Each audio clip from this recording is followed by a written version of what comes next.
আমি একবার রাঙ্গামাটি গিয়েছিলাম, লংগদু থানা, ওখানে একটা বৃদ্ধাশ্রম আছে। বললাম আমারে নিয়ে চলেন তো দেখি আসি। যে দেখি একটা লোক কলেজের প্রফেসর কাঁদতেছে। কি আপনি কি হয়েছে? বলছে আমার মা। আর মায়ের কাছে একটু দাঁড়ালাম, দেখি কি বলে। মৃত্যু সজ্জায় ডাক দিয়ে বলছে, ওই আমার সন্তান, আমি যখন মারা যাব আমার মাথার ওপর যে ফ্যান ঘুরছে এই ফ্যানটা তুই পাল্টিয়ে দিবি, নতুন ফ্যান লাগিয়ে দেবে আমি মরে গেলে।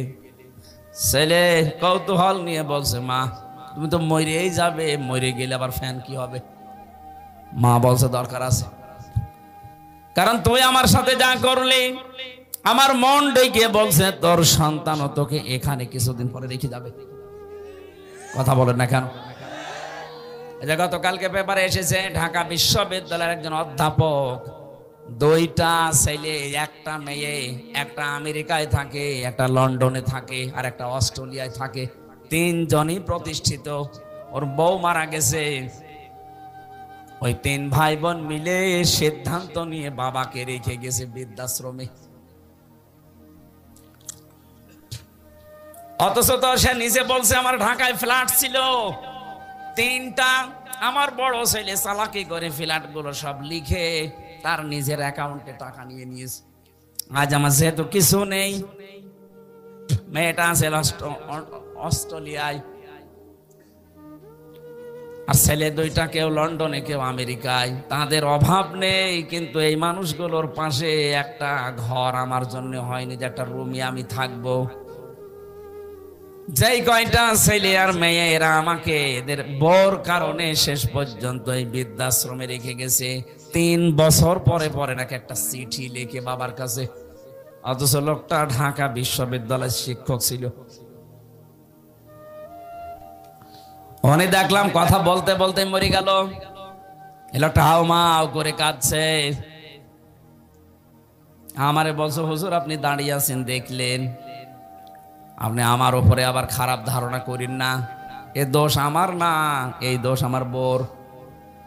আমার দুইটা ছেলে মেয়ে আছে, তাদের দিকে তাকিয়ে আমার বউকে আমি তালাকও দিতে পারি না।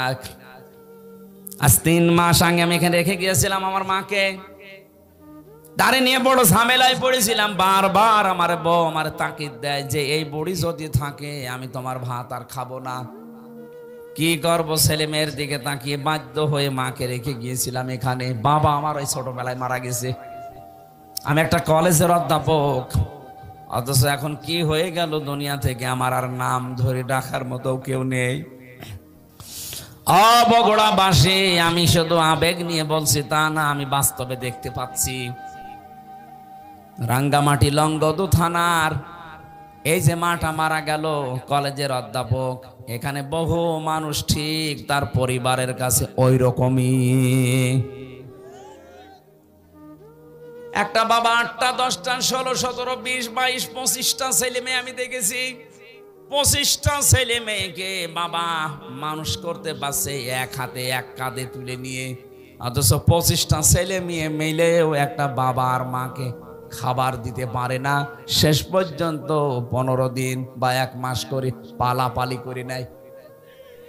বগুড়াতে নেই। সিদ্ধান্ত নেওয়া লাগবে। আমার মা বাবাকে যদি আলাদা করতে কেউ চায় দুনিয়া থেকে, আমি দরকার হয় তারে আলাদা করে দেব।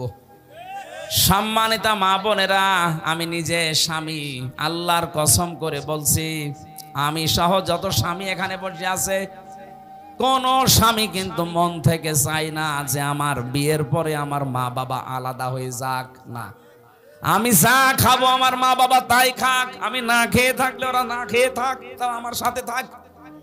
কথা বলে না কেন? এই পরিবেশটা আমরা অনেক জায়গায় দেখছি নষ্ট হয়ে গেছে।